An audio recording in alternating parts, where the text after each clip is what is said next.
Hey, bonjour à tous, c'est Yamiro, j'espère que vous allez bien. Bienvenue dans cette vidéo mensuelle où je vais évidemment vous présenter toutes les nouvelles sorties qui sont prévues pour ce mois de juillet 2022. Donc vous l'aurez sûrement remarqué, la vidéo sera extrêmement courte puisque effectivement il n'y a qu'un seul produit de prévu pour ce mois de juillet 2022, à savoir le fameux coffret des duellistes légendaires saison 3. Malheureusement pas d'autres sorties, mais c'est pas plus mal puisque quand on sait ce qui arrive en août avec potentiellement Power of the Element si ce n'est pas décalé, ainsi que Maître Tactique fin de août, il y a du très lourd pour cet été, donc autant essayer de faire des économies tout de suite, et c'est pas trop mal qu'on ait qu'un seul produit finalement en juillet. Bien évidemment, avant de parler de ces sorties, je vous invite à liker la vidéo, à vous abonner si c'est toujours pas fait pour le soutien, et évidemment me lâcher un petit commentaire pour me dire ce que vous pensez du format de la vidéo ou bien de la série que je vais vous présenter. On est donc parti avec un coffret qu'on commence à connaître très bien, puisque si je dis pas de bêtises, c'est le 4 ou 5e coffret de ce style qui sort actuellement. Donc ici, nous avons un mélange de duellistes légendaires 5 et duellistes légendaires 6 qui se regroupent. Voilà, Konami a fait, comme à son habitude, une sélection des meilleures cartes de ces deux sets en un pour vous proposer du coup un coffret à 2 boosters par coffret, un petit dé ainsi qu'une carte sachet promotionnelle, avec évidemment dans les boosters les cartes que je viens de vous dire qui seront réunies à l'intérieur. Tout d'abord, ce coffret est prévu pour le 21 juillet 2022 et il sera commercialisé au prix de 17,80 €. Toujours chez mon partenaire Atlantic-Cards, je vous invite à regarder le lien en description. Au niveau du contenu, il faut savoir que comme je l'ai dit, chaque coffret va contenir 2 boosters de 18 cartes ainsi qu'un dé et une carte sachet promotionnelle en secret rare qu'on aura du coup dans un format sachet scellé. Au niveau des boosters, donc comme à notre habitude maintenant sur ce genre de coffret, on aura 15 communes par booster et 3 ultra rares par booster, donc ce qui nous fait un total de 18 cartes par booster. Et évidemment les 3 ultra rares, vous en aurez une en version normale, ultra rare, rareté normale, une avec le nom en bleu et une avec le nom en rouge. On avait déjà eu des variantes avec le nom en violet, en vert et en bleu, et là ce sera apparemment en rouge et en bleu les variantes, donc ce sera toujours très intéressant de récupérer des petites ultra rares un petit peu colorées. Dans ce coffret, vous l'aurez compris, il n'y a pas de rareté duel terminal comme le coffret précédent que j'ai plus du tout. Terrible.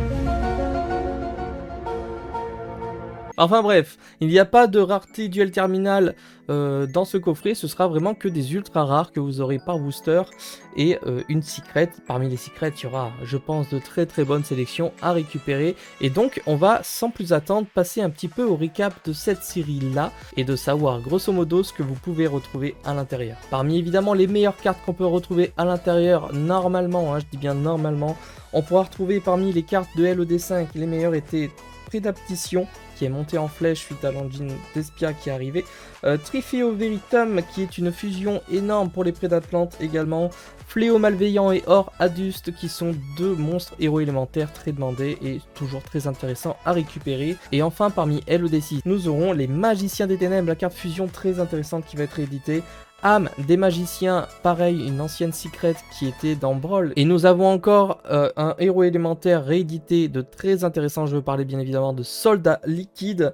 Et pour terminer, nous avons Âme des serviteurs, donc un booster ici plus porté sur les magiciens et pourquoi pas quelques héros à récupérer. Au niveau maintenant du contenu global de cette boîte, on a pu voir des leaks passer à droite à gauche et grosso modo, je vais pas vous mentir, ces leaks je pense qu'ils reflètent énormément la vérité et ce sera la quasi-totalité des cartes qu'on pourra retrouver à l'intérieur. Je vous les affiche bien évidemment, nous allons retrouver toute une panoplie de rééditions de cartes héros élémentaires. Comme vous pouvez le voir, il y a bien sûr l'Ange de Loyauté Neos, il y a le Soldat Liquide, il y a Sunrise, si je dis pas de bêtises, la panoplie des cartes magie héros, ainsi que des cartes pour le deck de Yusei. Je veux parler évidemment des synchroniques, nous avons pas mal de cartes très sympathiques, nous avons des Gagaga.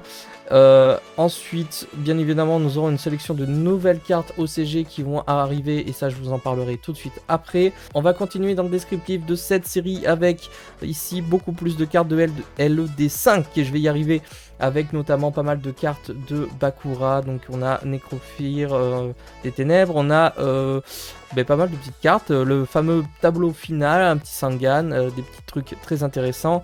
On voit aussi qu'on a les héros du mal avec Or Aduste et le Fléau Malveillant, intéressant à récupérer. Ce que je suis surpris, c'est ici, juste en bas, on peut regarder tous les monstres de la Terre Immortelle. Et ça, c'est incroyable de pouvoir choper des rééditions, même si je pense qu'elles seront en commune. Du moins là, le leak les affiche en commune, donc c'est dommage. Mais on sait pas encore, il n'y a pas grand chose d'officiel à part peut-être, franchement on a déjà des listings en plus, donc franchement c'est sûr c'est ça. C'est juste au niveau des raretés, on saura pas. Très bonne réédition également de pas mal de petites cartes sympas ici. Et enfin, pour terminer ce set, nous aurons bien évidemment des poupées truquées, et ça c'est cool. Du Prédaplante, énorme réédition de certaines cartes Prédaplante qui vont faire plaisir aux joueurs d'Espia, qui vont pouvoir comboter un petit peu leur deck. Et enfin, bien évidemment, on finira avec les Magiciens des Ténèbres et tout ce qui porte au deck de Yugi, Magiciens Sombres, etc. avec d'excellentes rééditions. Maintenant, au niveau des nouveautés, puisque ce genre de coffret a pour habitude de dévoiler des cartes OCG et de nous les importer chez nous en TCG dans ce genre de pack. Donc on en aura, je pense, une grande panoplie en secret et potentiellement une ou deux en ultra rare. Après, il n'y en a pas des masses, du moins pas trop de connus.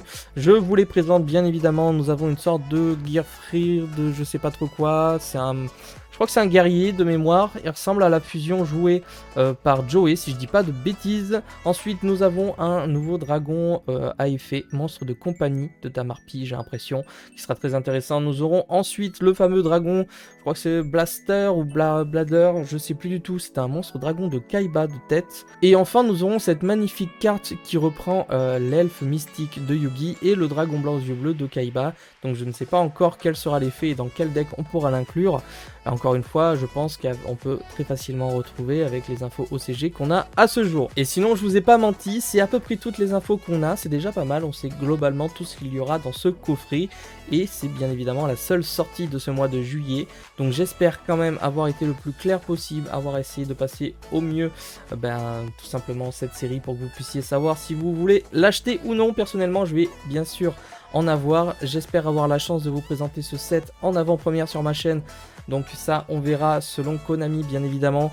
Et pour moi, étant donné qu'il y a énormément de cartes d'animé, c'est des cartes que je vais vouloir récupérer, bien évidemment, pour mes decks. Donc surtout de l'ère Duel Monster, ça va être incroyable. Il y a quand même pas mal de rééditions qui concernent des decks d'animé. Donc je risque de faire le plein. Et ça, c'est cool. Je vous invite à rester connectés. Moi, je vous dis à très bientôt pour une prochaine vidéo. C'était Yamiro. Ciao les potes.